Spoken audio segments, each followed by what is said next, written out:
Whispers of the haunted highway. I still think taking the old coastal highway is a bad idea, Sam muttered, casting a wary glance at the shimmering full moon overhead. I rolled my eyes.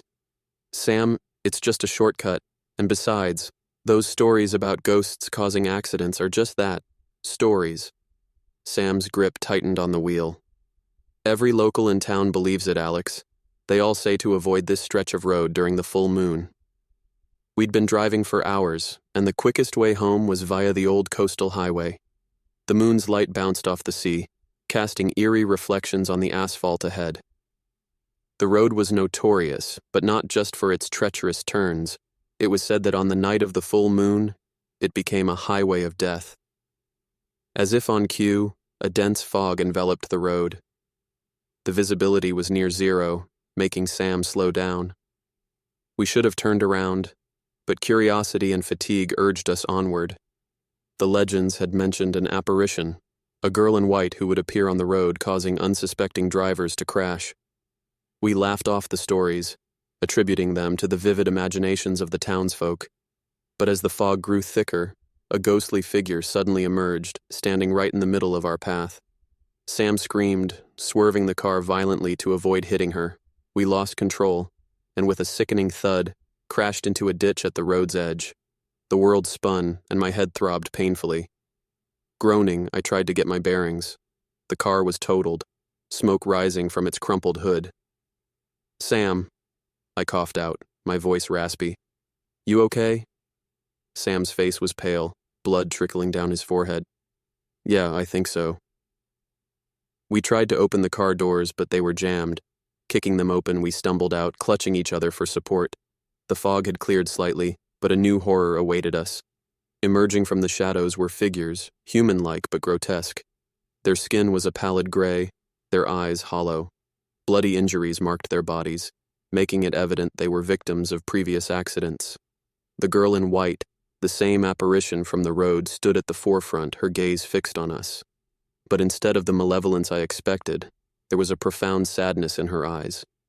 The other figures weren't as passive. They moved toward us, their intentions clear.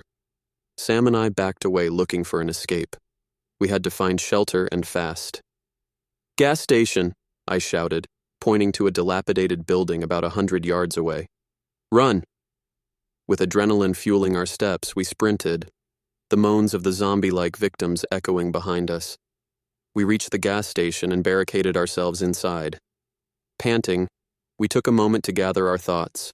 The interior was dusty and looked like it hadn't been used in decades.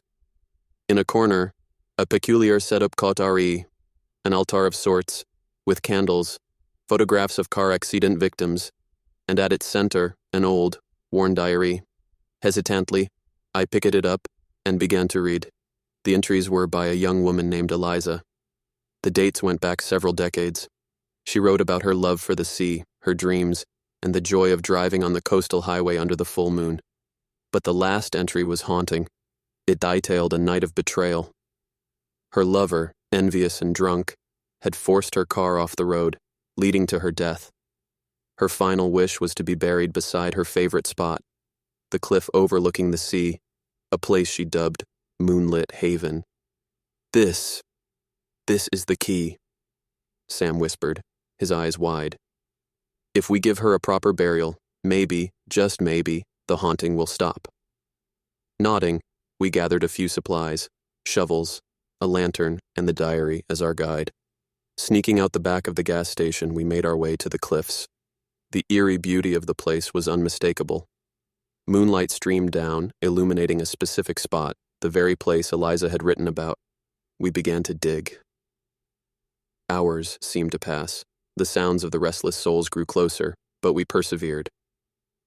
Finally, we uncovered her remains, a skeleton in tattered clothing with remnants of the car she'd died in. Following the ritual described in the diary, we gave her a proper burial, reciting a prayer and placing flowers at the grave. The change was immediate.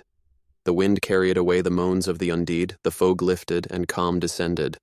The figures, including Eliza, appeared at the cliff's edge, nodding gratefully before vanishing into the ether. Exhausted, Sam and I made our way back to the road. The first rays of dawn painted the horizon, signaling the end of the ordeal. In the days that followed, news of our adventure spread. The townsfolk hailed us as heroes, and the old coastal highway, once feared, became a symbol of hope and redemption. Every full moon, a memorial service is now held in Eliza's honor. And while some claim to see her figure standing by the cliff, there's no malice, only a contented spirit, finally at peace. The highway, once stained with tragedy, now carries tales of love, sacrifice, and the enduring power of the human spirit.